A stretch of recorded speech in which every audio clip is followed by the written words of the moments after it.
And J.D. Vance, everybody. J.D., please, Vice President, stand up. He's been doing a good job. He's been working very hard on all things, but this in particular. We'll take some questions, please. Yes, ma'am. Go ahead, please. Go ahead. Yeah, go ahead. Mr. President, can a normalization deal with Saudi Arabia be achieved without the acknowledgement of a Palestinian state? That question for you too, Mr. Prime Minister. And Mr. President, given what you've said about Gaza, did the U.S. send troops to help secure the security vacuum? So Saudi Arabia is going to be very helpful, and they have been very helpful. They want peace in the Middle East. It's very simple.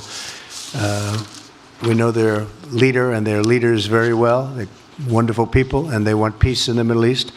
As far as Gaza is concerned, we'll do what is necessary. If it's necessary, we'll do that. We're going to take over that piece, and we're going to develop it, create thousands and thousands of jobs, and it'll be something that the entire Middle East can be very proud of.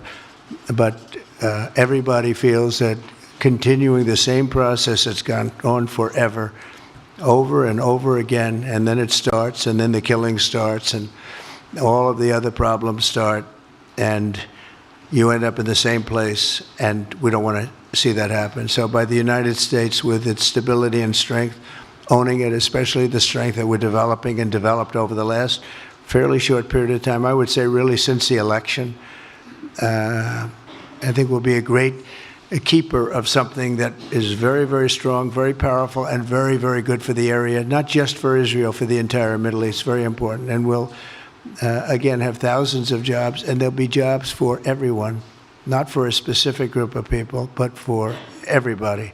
Okay, please.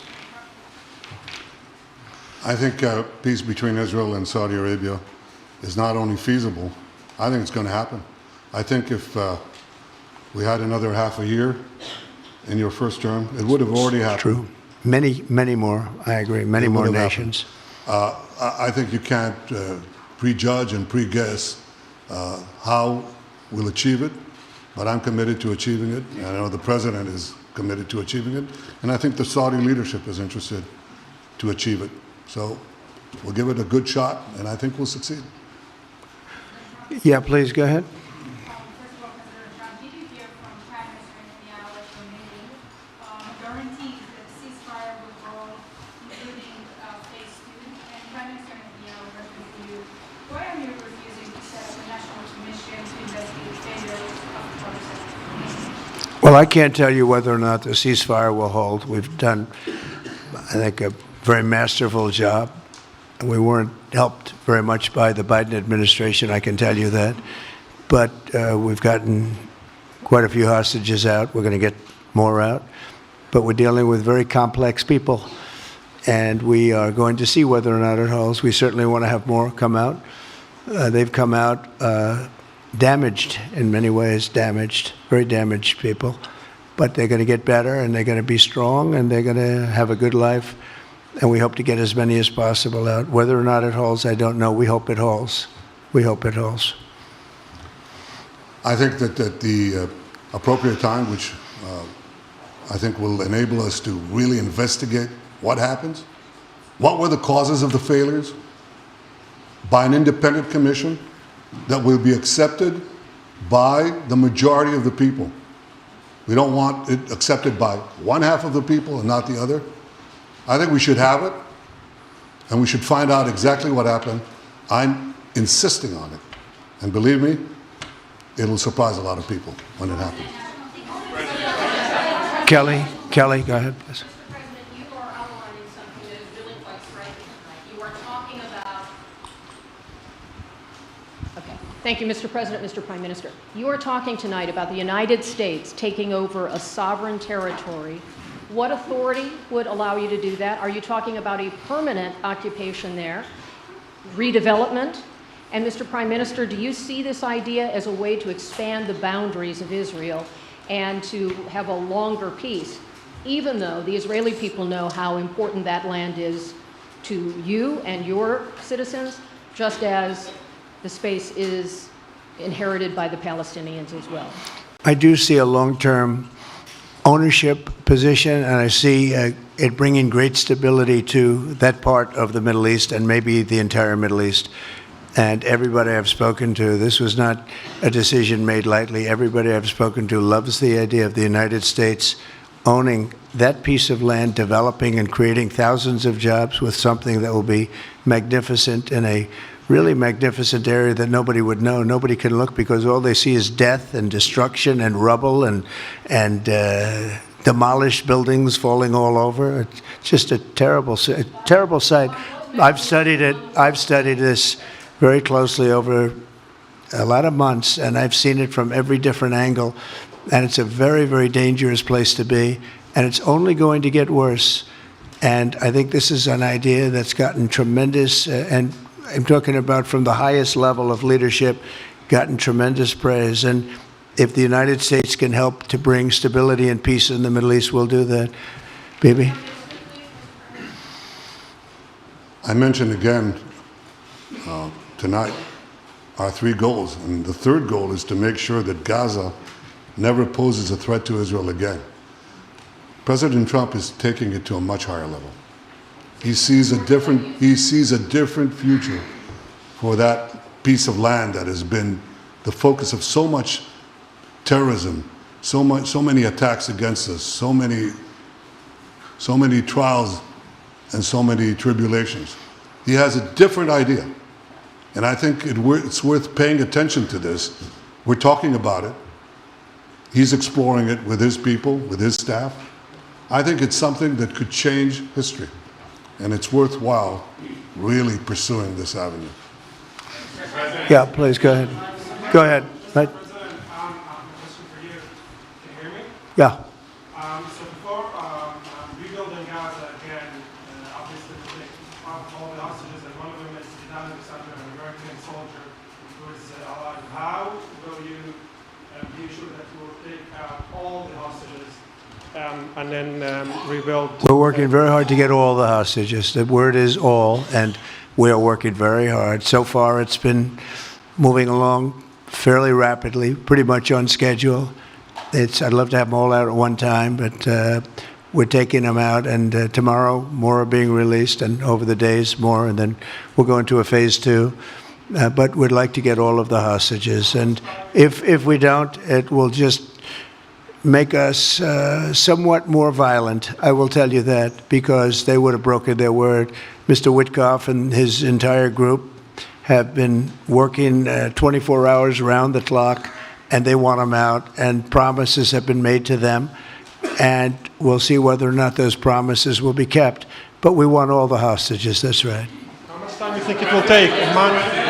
Do you support, Mr. President, do you support Israeli sovereignty in Judea and Samaria, areas which many believe is the biblical homeland of the Jewish people?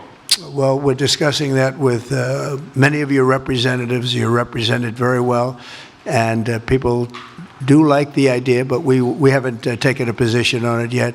But we will be we'll be making an announcement probably on that very specific topic over the next 4 weeks.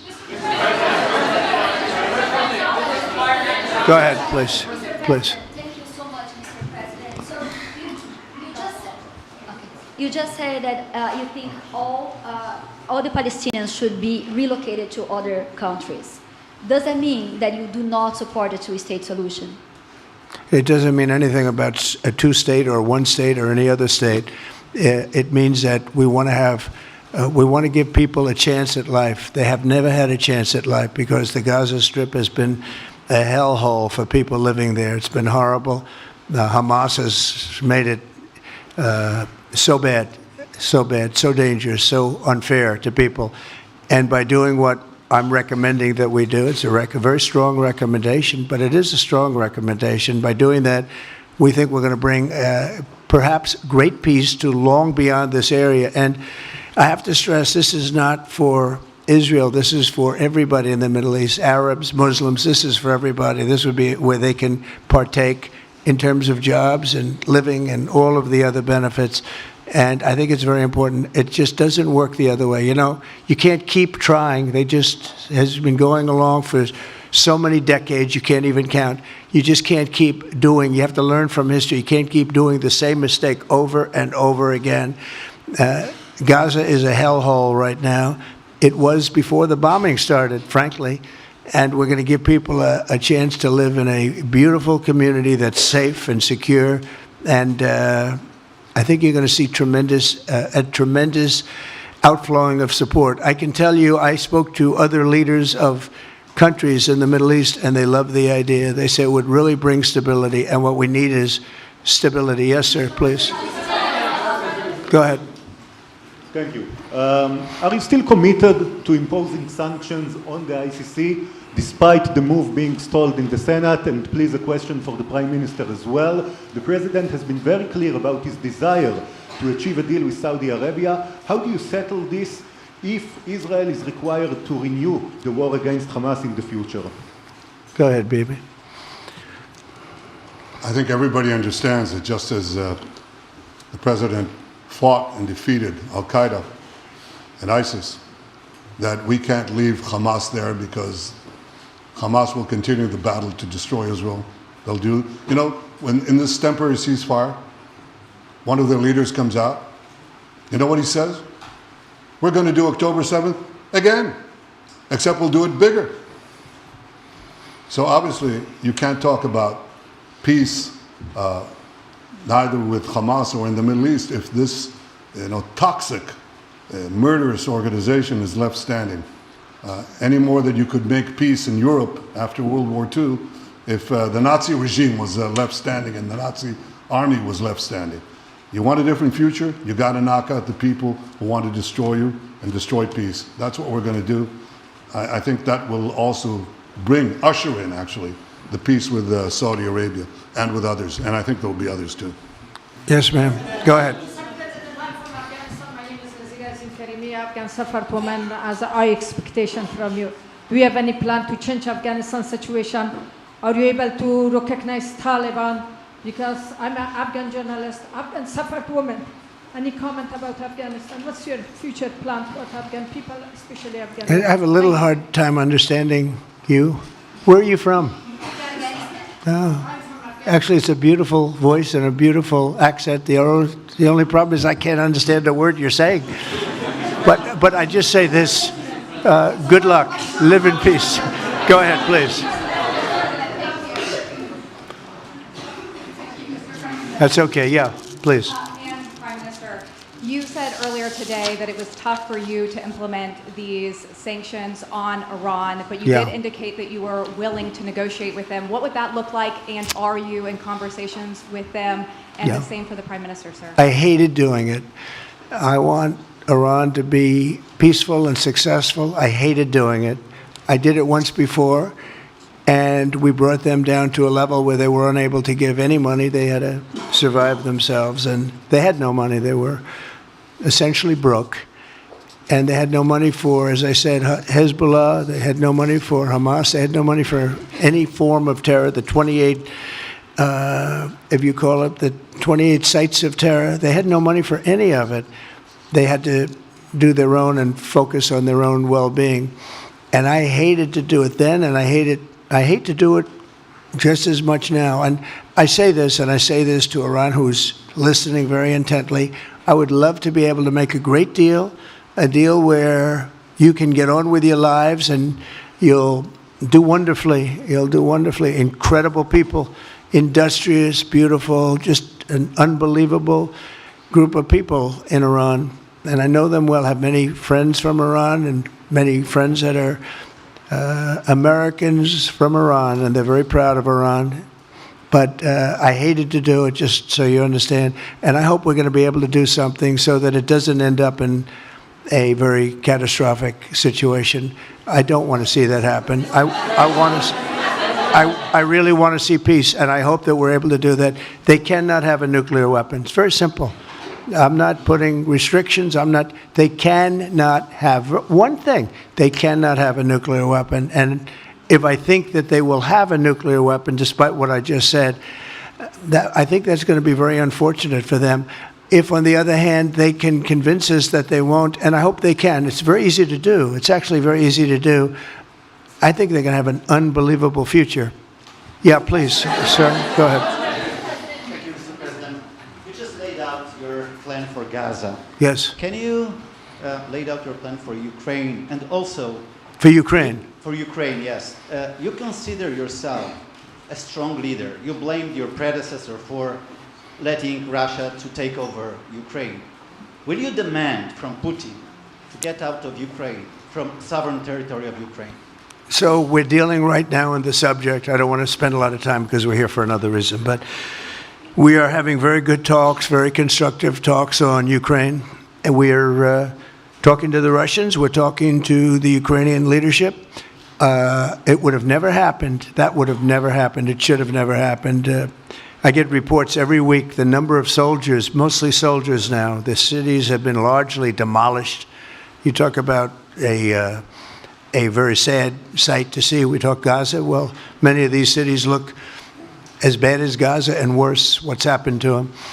And I want to see that end. And I want to see it end for one simple reason, the life of young people being absolutely obliterated on both sides. You probably have 700,000 Ukrainian soldiers dead, 800,000, maybe more Russian soldiers dead. It's very flat land, and the only thing that's going to stop a bullet is a human body. In this case, usually soldiers.